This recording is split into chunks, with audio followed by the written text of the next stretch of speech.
అందరికి నమస్కారం. ఈరోజు భారతదేశ గర్వించదగ్గ మహానాయకుడు, భారతదేశ అభివృద్ధి బాటలో నడిపించేటువంటి అతి కొద్ది మందిలో 3 సార్లు ప్రధానమంత్రిగా చేసి భారతదేశ అభివృద్ధికి పునాదులు వేసినటువంటి మహానుభావుడు అటల్ బిహారీ వాజ్పేయి గారు. అటువంటి నాయకుడి 100వ జన్మదినాన్ని పురస్కరించుకొని ఈరోజు ఒక మహా కార్యక్రమాన్ని, మంచి కార్యక్రమాన్ని తలపెట్టినటువంటి పెద్దలు మాజీ మంత్రివర్యులు శనక్కాల అరుణ గారికి, అలాగే ఉమాశంకర్ గారికి, నాతో పాటు ఈ కార్యక్రమానికి అతిథులుగా విచ్చేసినటువంటి పెద్దలు జనసేన పార్టీ అధ్యక్షులు గాలి వెంకటేశ్వరరావు గారికి, అలాగే ఈ కార్యక్రమంలో పాల్గొన్నటువంటి బీజేపీ పార్టీ ఇన్ఛార్జిగా ఉన్నటువంటి రామకృష్ణారెడ్డి గారికి, అలాగే రామలింగ శాస్త్రి గారికి, అలాగే ముందున్నటువంటి పెద్దలకు, మిత్రులకు, అలాగే మీడియా మిత్రులందరికీ కూడా హృదయపూర్వకమైనటువంటి నమస్కారాలు తెలియజేస్తూ,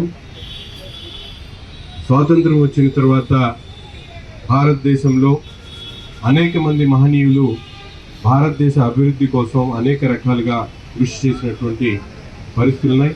కానీ వాళ్ళందరిలో కల్లా ఒక సమాజ స్పృహతో ప్రతి వర్గానికి కూడా మేలు చేయాలి, అందరికీ అవకాశాలు రావాలి, అందరూ కూడా అభివృద్ధి చెందాలనే ఆలోచనతో ఎవరు చేయనటువంటి విధంగా సామాన్యుల కోసం కూడా అనేక అభివృద్ధి అలాగే సంక్షేమ కార్యక్రమాలు అమలు చేసినటువంటి నాయకుడు అటల్ బిహారీ వాజ్పేయి గారు.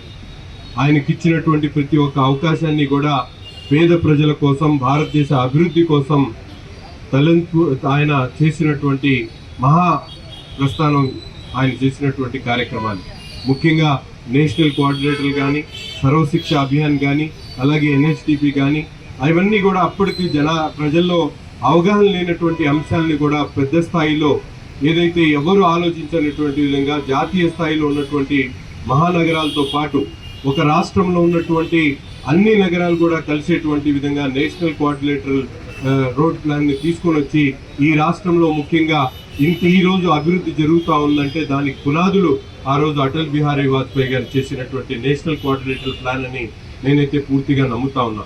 అటువంటి మహానాయకుడిని స్మరించుకుంటూ ఈరోజు రాబోయేటువంటి భావితరాలకు ఆయన చరిత్రను తెలిసేటువంటి విధంగా గుంటూరు ప్రజలకు ఈరోజు వాజ్పేయి గారి విగ్రహాన్ని ఏర్పాటు చేసేటువంటి ఆలోచన వచ్చినటువంటి బీజేపీ అధిష్టానానికి కానీ, అలాగే మిత్రులు ఉమాశంకర్ గారికి ప్రత్యేకమైనటువంటి ధన్యవాదాలు తెలుపుతూ, తప్పకుండా అటల్ బిహారీ వాజ్పేయి గారి స్ఫూర్తితో రాబోయేటువంటి రోజుల్లో ప్రతి ఒక్క రాజకీయ నాయకుడు కూడా ఆయన ఇచ్చినటువంటి మార్గనిర్దేశంతో అందరూ కూడా పయనిస్తే తప్పకుండా భారతదేశం ప్రపంచంలో అగ్రగామి దేశంగా ముందుకు సాగేటువంటి అవకాశాలు ఉన్నాయని చెప్పి కూడా ఈ సందర్భంగా తెలియజేస్తూ, ముఖ్యంగా ఆ రోజు మైనారిటీల కోసం ఈరోజు ఇప్పుడే మేడం గారు చెప్పాడు, మాజీ మంత్రివర్యులు చెన్నక్కాయల అన్నా గారు, పాకిస్తాన్తో ఎక్కడైతే అవకాశం ఉన్నంత వరకు ఆయన స్నేహబంధాన్ని పెంచేటువంటి విధంగా ఆయన తీసుకున్నటువంటి అడుగులు పాకిస్తానే కాదు ప్రపంచంలో ఉన్నటువంటి అన్ని దేశాలతో ఒక మంచి బంధాన్ని ఏర్పాటు చేసుకునేటువంటి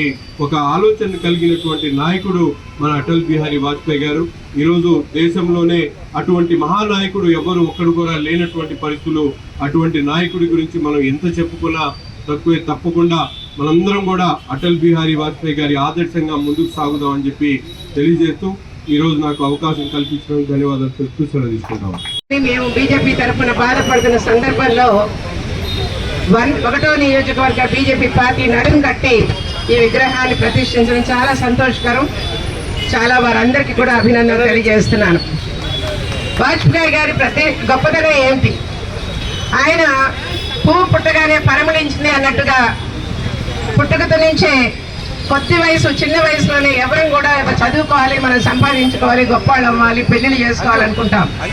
కానీ ఆయన ఆ చిన్న వయసులోనే RSS వైపు ఆయన మొగ్గు చూపి తన జీవితం మొత్తం కూడా దేశానికి అంకితం చేసినటువంటి మహానుభావుడు ఎవరైనా ఉన్నారంటే వాజ్పేయి గారనే చెప్పుకోవాలి. 11 సార్లు రాజ్యసభ లోక్సభకి, 2 సార్లు రాజ్యసభకి, 12 సార్లు.